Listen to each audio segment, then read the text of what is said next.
ഇന്ന് ബിഗോണിയെക്കുറിച്ചുള്ളൊരു കുഞ്ഞു വീഡിയോ ആണ്. നമ്മൾ ഓൾറെഡി ഒരു വീഡിയോ ചെയ്തിട്ടുണ്ട്. അതിൽ നമ്മൾ ഇതിൻ്റെ കെയറിങ് റീപോർട്ടിങ്ങും ഒക്കെ പറഞ്ഞിട്ടുണ്ട്. ഇന്ന് നമ്മളിതിൻ്റെ ടൈപ്സ് ഒന്ന് നോക്കാം. ഒത്തിരി ടൈപ്സ് ബിഗോണിയാസ് ഉണ്ട് കേട്ടോ. പക്ഷേ നമ്മൾ കോമൺ ആയിട്ട് നമ്മുടെ വീടുകളിൽ കണ്ടുവരുന്ന കുറച്ച് ബിഗോണിയാസാണ് ഇന്ന് നമ്മൾ പരിചയപ്പെടാൻ പോകുന്നത്. ബിഗോണിയ ഒരു സീസണൽ പ്ലാന്റ് ആണ്. പാർഷ്യൽ സൺലൈറ്റും അതുപോലെ തന്നെ ആവശ്യത്തിന് വെള്ളവും വളവും ഒക്കെ ഇട്ട് കൊടുക്കുകയാണെങ്കിൽ നല്ല കളർഫുൾ ലീവ്സും ഫ്ലവേഴ്സും ഒക്കെ നമുക്ക് മെയിൻറ്റെയിൻ ചെയ്ത് പോകാനായിട്ട് പറ്റും. ഇനി നമുക്ക് ബിഗോണിയുടെ ടൈപ്സിലേക്ക് പോകാം. ഇതാണ് ട്യൂബറസ് ബിഗോണിയ. നല്ല തിക്കായിട്ടുള്ള ട്യൂബ്സ് ആയിരിക്കും ട്യൂബറസ് ബിഗോണിയയ്ക്കുള്ളത്.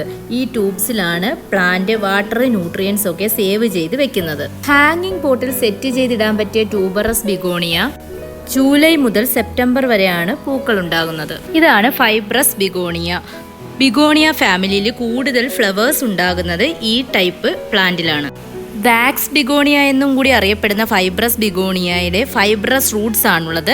പിന്നെ അതുപോലെ തന്നെ ബ്രൈറ്റ് കളേഴ്സിലുള്ള ഫ്ലവേഴ്സ് ആണ് ഇതിനുണ്ടാകുന്നത്. ഇനി നമുക്ക് അടുത്തറിഞ്ഞ് പരിചയപ്പെട്ടാലോ. ഇതാണ് റെക്സ് ബിഗോണിയ. ലീഫിൻ്റെ പാറ്റേൺ, കളറ്, ഷേപ്പ് എന്നിവയൊക്കെ കൊണ്ട് കൂടുതൽ ആകർഷണം തോന്നുന്ന ടൈപ്പാണിത്. സ്റ്റെമ്മ് കട്ട് ചെയ്ത് വെച്ചാൽ നന്നായി തന്നെ നമുക്ക് പുതിയ തൈകൾ കിട്ടും. ഡ്രാഗൺ വിങ് വളരെ വലിയ പ്ലാന്റുകളായിരിക്കും ഇത്.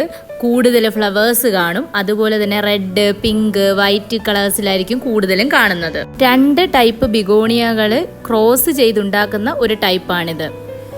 ഇത് റീഗർ ബിഗോണിയ. വാക്സ് ബിഗോണിയയും ട്യൂബറസ് ബിഗോണിയയും കൂടി ക്രോസ് ചെയ്തിട്ടാണ് ഈ ബിഗോണിയ ഉണ്ടാക്കുന്നത്. ലൈറ്റ് റെഡ്, യെല്ലോ കളറ്, അങ്ങനെ പിങ്ക്, വൈറ്റ് കളേഴ്സിലാണ് ഇത് അവൈലബിൾ ആയിട്ടുള്ളത്. ബ്രോൺസ് ലീഫ് വാക്സ് ബിഗോണിയാസ് സൺലൈറ്റിനെ ടോളറേറ്റ് ചെയ്യാറുണ്ട്. അതുകൊണ്ട് തന്നെ അത്യാവശ്യം സൺലൈറ്റ് കിട്ടുന്ന ഏരിയയിൽ വെക്കുകയാണെങ്കിൽ ഈ ബ്രോൺസ് ലീഫ് ബിഗോണിയ ആണെങ്കിൽ വലിയ കുഴപ്പമൊന്നും ഉണ്ടാകത്തില്ല. ഇലയ്ക്കൊന്നും വലിയ കുഴപ്പമുണ്ടാകത്തില്ല. പക്ഷേ ബാക്കിയുള്ള ടൈപ്പ് ബിഗോണിയാസ് ഡയറക്റ്റ് സൺലൈറ്റ് അടിക്കുന്ന ഏരിയയിലാണ് ഇരിക്കുന്നതെങ്കിൽ അത് നമ്മൾ മാറ്റി വയ്ക്കണം. ഇല്ലെങ്കിൽ അതിൻ്റെ ലീഫൊക്കെ പെട്ടെന്ന് പോകും. ഫ്ലവറിങ്സ് ഉള്ള ഏത് പ്ലാന്റ് ആണെങ്കിലും നമുക്ക് ഇൻഡോർ ആയിട്ട് വെക്കുകയാണെങ്കിൽ ഇടയ്ക്കൊന്ന് സൺലൈറ്റ് കാണിച്ചാൽ മാത്രമേ അതിനകത്ത് ഫ്ലവറിങ്സ് ഉണ്ടാകുകയുള്ളൂ. ഇതിൽ നമ്മൾ കണ്ട ട്യൂബറസ് ബിഗോണിയയുടെ ടൈപ്പ് അത് നമുക്ക് ഇൻഡോർ പ്ലാന്റ് ആയിട്ട് സെറ്റ് ചെയ്യാവുന്നതാണ്. ബാക്കിയൊക്കെ നമുക്ക് ഔട്ട്ഡോർ ആയിട്ട് വെക്കാം.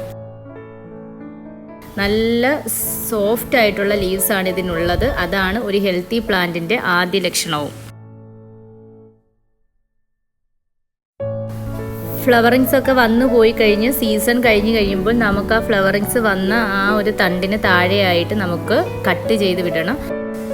വീഡിയോ സബ്സ്ക്രൈബ് ചെയ്യാതെ കാണുന്നവരൊന്ന് സബ്സ്ക്രൈബ് ചെയ്തിട്ട് സപ്പോർട്ട് ചെയ്യണേ. താങ്ക്